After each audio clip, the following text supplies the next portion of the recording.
The Grand Meridian Hotel in London shimmered with wealth that night. Every chandelier seemed to compete with the flash of diamonds, every polite laugh hiding an undercurrent of judgment. Among the servers weaving through the maze of tuxedos and gowns moved Amara Cole, a 24-year-old postgraduate student who had picked up this catering job to fund her mother's treatment. Where are you watching from? Drop your city in the comments, and if you believe in giving bullies exactly what they deserve, hit subscribe now. You won't want to miss what happens next. Her uniform was modest, but the quiet assurance in her step made her look anything but invisible. A lifetime of shouldering responsibilities had gifted her an elegance unteachable in finishing schools.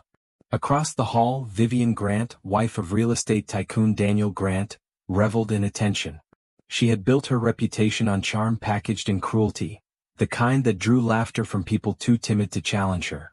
When Amara passed with a tray of vintage burgundy, Vivian turned in exaggerated surprise.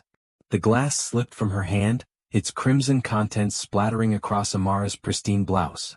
"Oh dear," Vivian drawled, her smile soft and poisonous. "I hope the staff here know what bleach is." A ripple of uneasy amusement spread through the room. Amara held her breath, feeling the sting of humiliation soak deeper than the wine. She could have snapped back, she had the intellect and words for it. But restraint was something she'd learned early, survival in a world that seldom forgave her skin, her birthplace, or her ambition. Bowing slightly, she murmured, "I'll see to it, ma'am." Her voice was level, her dignity unshaken. From the head table, Daniel Grant lowered his glass and watched the exchange. He saw the ugliness glittering behind his wife's poise, and the quiet power in the young woman who refused to fold. Unbeknownst to everyone, the night's smallest cruelty had just lit the fuse for an extraordinary reckoning. In the kitchen's muted bustle, Amara pressed a damp towel to the spreading stain, her hands trembling only after the door swung shut behind her. She inhaled the sharp scent of detergent and stainless steel, grounding herself. The humiliation replayed in flashes. The laughter, the wine, the word staff, spat like a warning. Yet amid the sting, another feeling surfaced: cold, deliberate focus. She had seen people like Vivian all her life, those who mistook cruelty for sophistication, and she had learned that silence could be a weapon finer than fury. "Observe, record, act," she whispered, echoing her professor's mantra from her social ethics seminar. Tonight, observation had already begun.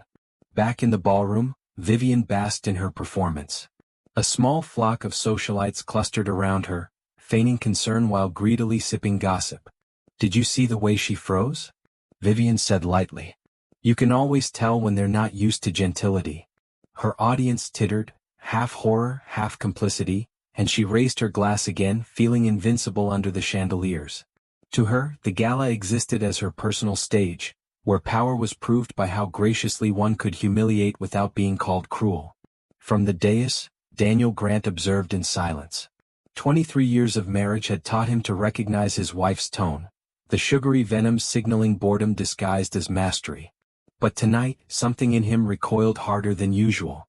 He'd built his empire by reading people's faces in negotiations. He now read a waitress's restraint and saw genuine courage. The precision of her composure unsettled him more than his wife's charm could soothe. Not for the first time, he wondered if the life he'd built glittered only because it overlooked the dirt beneath. Vivian found Amara again an hour later, determined to remind the staff of their place. Her circle of admirers gathered like moths to her malicious glow as she gestured toward the returning server. "There she is, back for more," she quipped, voice pitched high enough to draw fresh attention. Laughter fluttered on cue. Then she held up the elaborate printed menu. "My dear, since you appear eager to serve, why don't you read this for our guests? I trust you can manage French?" It was a challenge designed to amuse her companions. Humiliation was a game she knew well. Amara met her gaze without flinching. She accepted the menu with deliberate calm, every movement as graceful as a performer who had rehearsed for this exact moment. "With pleasure," she said, her tone mild but her eyes bright with something unreadable. Then she began to recite, fluid, accent flawless, her pronunciation so impeccable that several diners turned in surprise. The words poured like music, precise, confident, elegant. Each syllable turned Vivian's smile a shade paler. When Amara finished, she returned the menu gently. "I hope the pronunciation meets your standards," she said, her voice soft enough to sting. The room filled with uneasy silence before breaking into scattered applause from those who recognized courage when they saw it. At the head table, Daniel felt an unexpected wave of pride, not paternal, not romantic, but moral. He stood and approached, his expression carved with quiet authority. "Perhaps we return our attention to charity this evening," he said evenly, eyes fixed on Vivian. His tone carried the warning she feared most, disapproval. Vivian's mask twitched.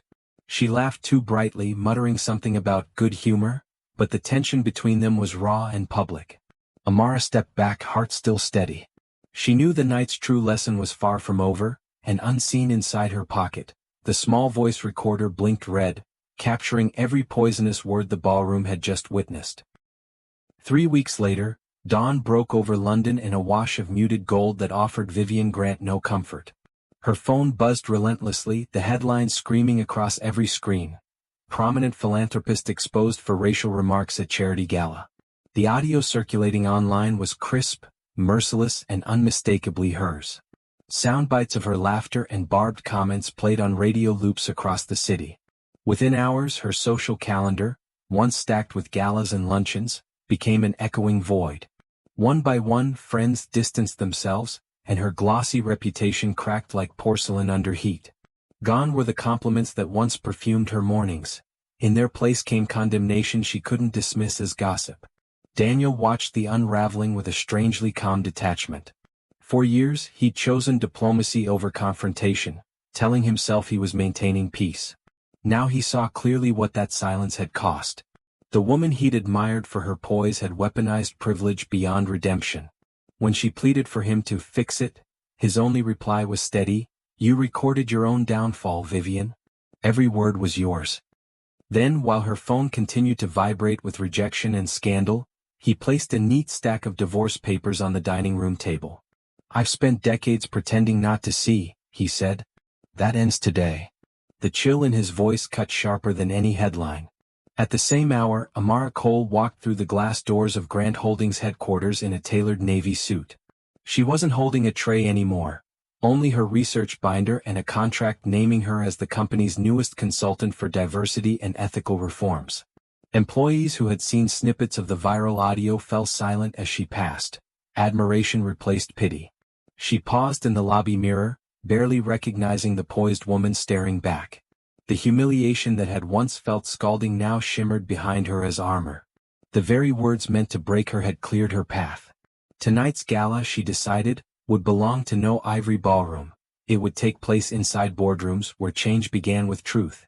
6 months later, the city greeted spring with optimism, and Amara Cole finally breathed without the weight of survival pressing on her chest. Her consulting project at Grant Holdings had evolved into a full-time leadership role, Director of Inclusive Strategy. Policies she drafted were being studied across industries, redefining how corporations measured equity. Each morning, she passed the same hotel where the incident had occurred. The memory no longer burned.